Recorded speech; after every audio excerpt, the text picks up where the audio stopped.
What's up, guys? Welcome back to my channel. My name is Stephanie McQueen. On this channel, I love to give you guys tons of cleaning tips, hacks, and tricks. This is another episode of my new series called Is It a Hack or Is It Whack? So supposedly, baking soda on a wet sponge is the equivalent of a magic eraser. It's supposed to do the exact same thing and work the same way. If this works, that will be so cool because magic erasers can get pretty expensive.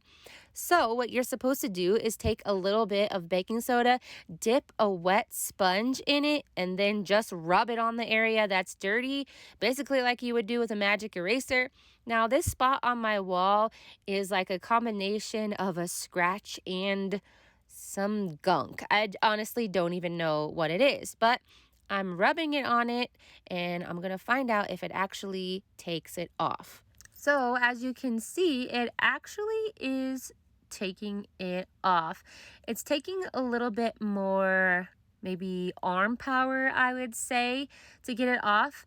Magic erasers feel a lot stronger because this sponge feels flimsy and a little more difficult to use. So when you're using the magic eraser, it feels a lot stronger.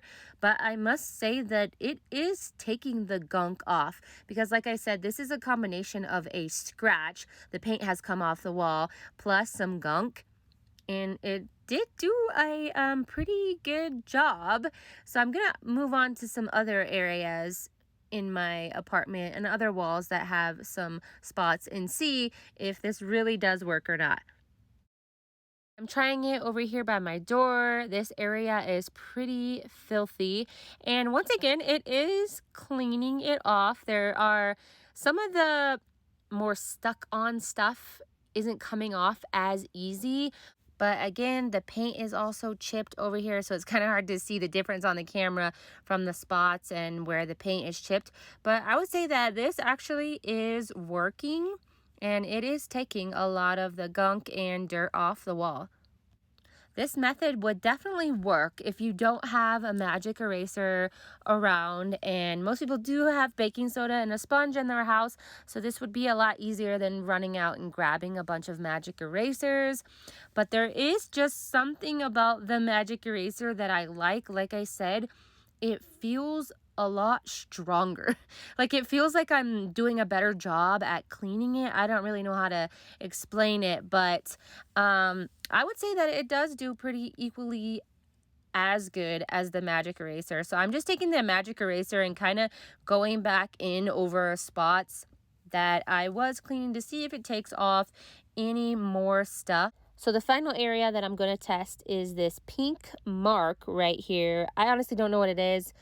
Maybe a crayon, maybe paint, but I'm doing half with the baking soda and sponge and then the other half with the magic eraser just to see if one takes it off better. And actually, I feel like the sponge and the baking soda did a better job on its side of getting it off. Now, it equally did well, but from what I can see and tell, it definitely feels like the sponge and baking soda did a better job. So I'm going to go ahead and give this method a hack and definitely say that if you don't have a magic eraser, you can use baking soda and a sponge, and it's going to do equally as good of a job. Alright guys, that is all that I have for you in this video. If you enjoyed it, be sure to give it a thumbs up. Leave me some comments below. And of course, subscribe if you're new. See you in the next video.